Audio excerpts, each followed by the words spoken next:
What if the trusted journalist in your living room, the anchor on your nightly news, or the byline on the front page of your newspaper was not fully independent? What if hidden behind the polished words the CIA was whispering? Tonight we pull back the curtain on one of the most unsettling intersections of intelligence and democracy, the CIA's entanglement with the American press. A story history remembers under the name Operation Mockingbird.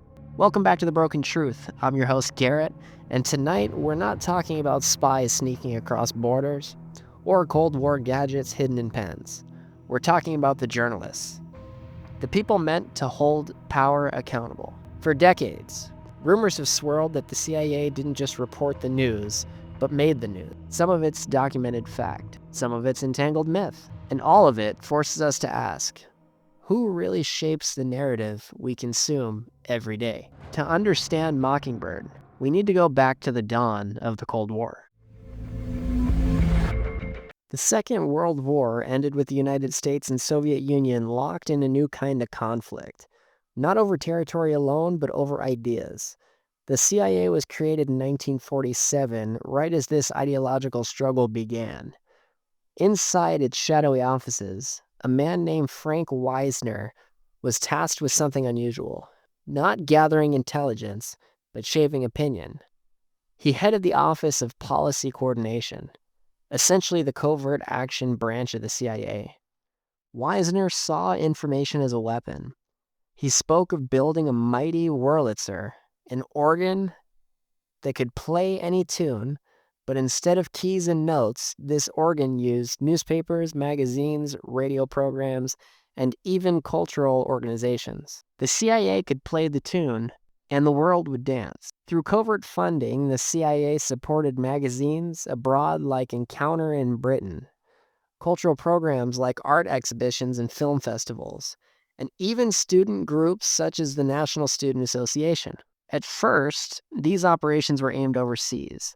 The agency wanted to counter communist propaganda in Europe and Asia. But as so often happens in intelligence work, the line between foreign and domestic blurred. Some of those relationships bled back into the American press itself. In 1963, an internal CIA document, a notebook later declassified, revealed a chilling tablet, Project Mockingbird.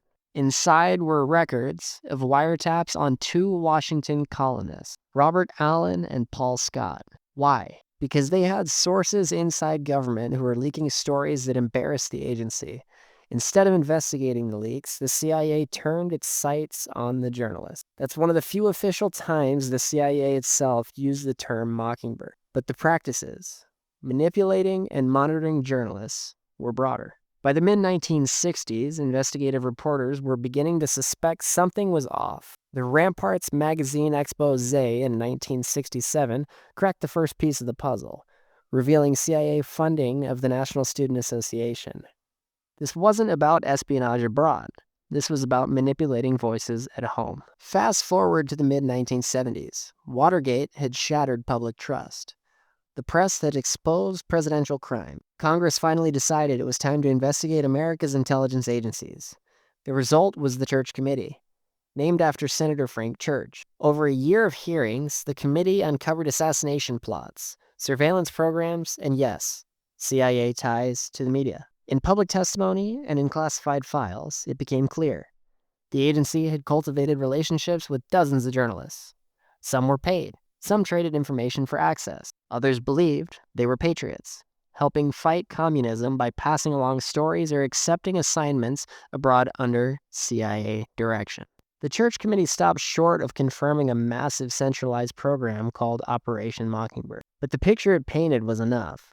America's free press had been infiltrated, at least in part, by the very intelligence agencies it was supposed to watch. Then came the bombshell. In October 1977, Rolling Stone published Carl Bernstein's 25,000-word investigation titled The CIA and the Media. Bernstein had spent months digging through Church Committee files and interviewing sources. His claim was that over the years, more than 400 American journalists had maintained some form of tie to the CIA. These weren't fringe figures. He named these names from the New York Times, Time, CBS News, and beyond. He wrote of stringers abroad who doubled as CIA assets, of editors who quietly ran agency-supplied stories, of columnists who offered tips in exchange for information. The article shocked readers. To many, it confirmed their darkest fears. The watchdogs of democracy weren't always barking at the government. Sometimes they were working with it. Not everyone agreed on the scale. Some argued Bernstein overstated the numbers or blurred the line between casual contacts and actual collaboration. But the perception stuck.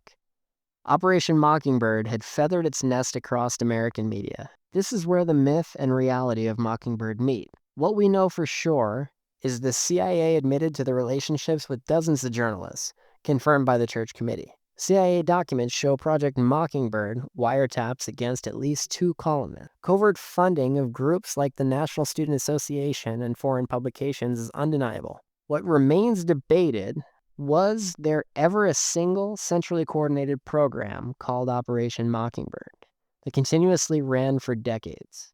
Many historians say no, that the label Mockingbird may have been applied retroactively or only used for specific operations. Did every major newsroom knowingly collaborate? The evidence shows contact, yes, but the idea of top-down control across the media is hard to prove. Here's the tension.